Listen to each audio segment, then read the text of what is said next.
morning. I'm Greg Fontenot, and I'm talking to you this morning about STEM education.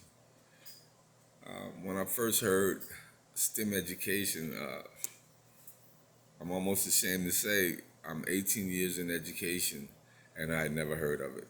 I, uh, I've been a high school head football coach, assistant football coach for the past 18 years, and I've spent most of my time chasing balls and running down sidelines. I'm a physical education teacher by nature, but I guess I was not aware of the STEM education program. Well, what I can tell you about STEM is that it stands for science, technology, engineering, and mathematics. Uh,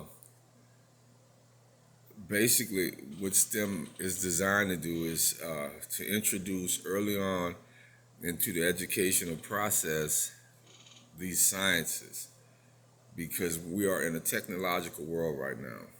If you don't have tech skills, and believe me, I'm a person who's seriously struggling with tech skills. If you don't have tech skills, you're going to get left behind.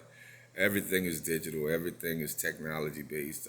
Right now in America, there's a great need for tech based jobs to be filled, but here in America, we don't have the people ready to fill those jobs with those skill levels.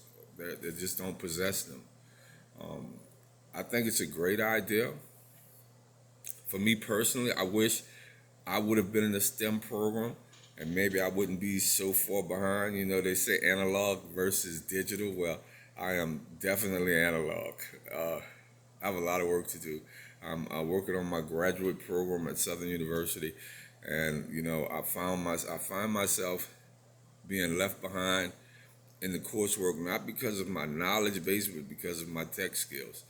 Uh, it's something that I watch my classmates who are younger than I. I'm probably always the oldest person in the room, but I watch my younger counterparts as they go through the rigors of the coursework, and it's just second nature to them. And for me, I can remember my professor saying, "What's wrong, Fonda? You're looking lost." Well, I had a good reason for looking lost. I was completely lost because I did not possess the technology skills to keep up and to compete. I had the knowledge base, but to have the knowledge base input skills is what was costing me. So, science, technology, engineering, and mathematics, and it's a great program because when we look at the economic equity in America, it's such a disparity between the haves and the have-nots. And the reason there's such a disparity between the have and the have-nots comes down to exposure to those skills that STEM represents. Uh, you know, STEM has been around for quite a while. It's been one of those fringe ideas. It hasn't been always. It hasn't been mainstream. It's starting to be mainstream now, from what I understand from the research that I've done on it. But it hasn't always been that. When it first came about, it was kind of like the charter school system. People wondered, well, is this going to take away from the number of kids that are going to be coming to the public school setting? Or is it going to take funding away from the public school setting? Do you remember? I'm sure we all remember when charter schools first came about, how everybody was, we're not dealing with that because of the fact that they felt it was in competition with the regular school setting, whereas it was just another aspect of it, another in partnership with, but people felt threatened by it. Just the same with STEM, and I can understand that because usually when you talk about higher order thinking courses, higher order thinking classes, schools, we tend to think of the elite in society. That those are those people that's going to get those opportunities. Opportunities. So when STEM came about, everybody thought, well, you're just going to take the higher performing kids and put them in a program to make them even more high performing, and you're going to leave everybody else behind. But that wasn't necessarily true. That wasn't the deal. The deal with STEM really is about uplifting, giving economic opportunity to all. And a STEM program that is properly implemented, it's not about the elite. It's about giving everybody those ideas and concepts and giving you those reasoning abilities, those abilities to delve deeper into the thought process, into how things work, how things are done. Why does this do that? Uh, that's what STEM is about. It's going to empower our lower socioeconomic areas to become more stringent as to what you're exposing the kids to, giving them those STEM ideas, those STEM concepts. It's going to make them stronger societal members. Um, yeah, and so one of the things that I really liked is when they talked about the early onset implementation of STEM, because I think that's very important that you get it, those concepts, even basic concepts, into the young minds early so that the growth process is gradual.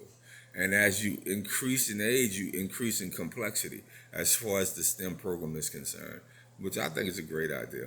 Um, the thing that I had a problem with, though, with STEM, and I have a problem with that with anything, is that the financial aspect of it.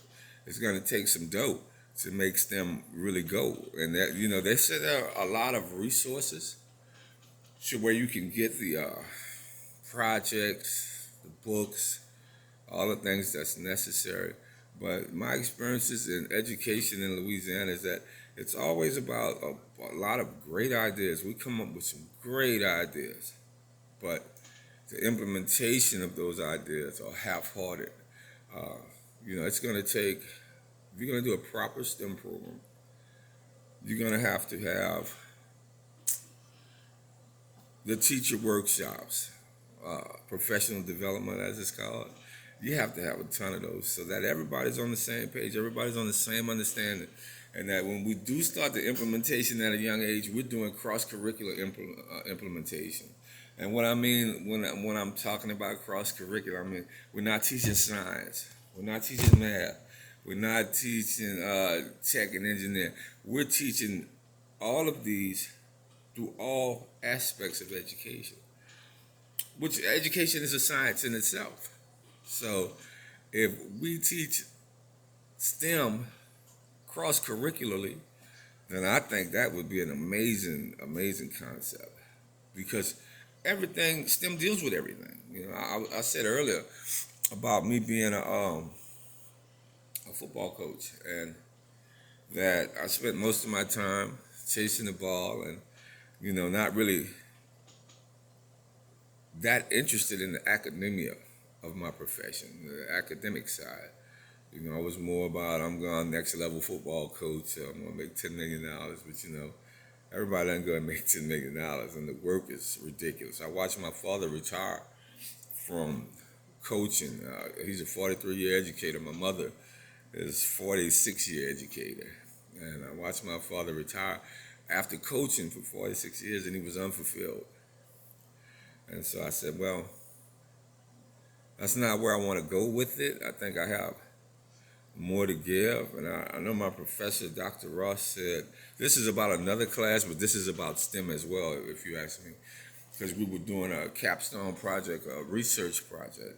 And she said, well, what did you find out about yourself or about the topic that you were delving into at the end of the process?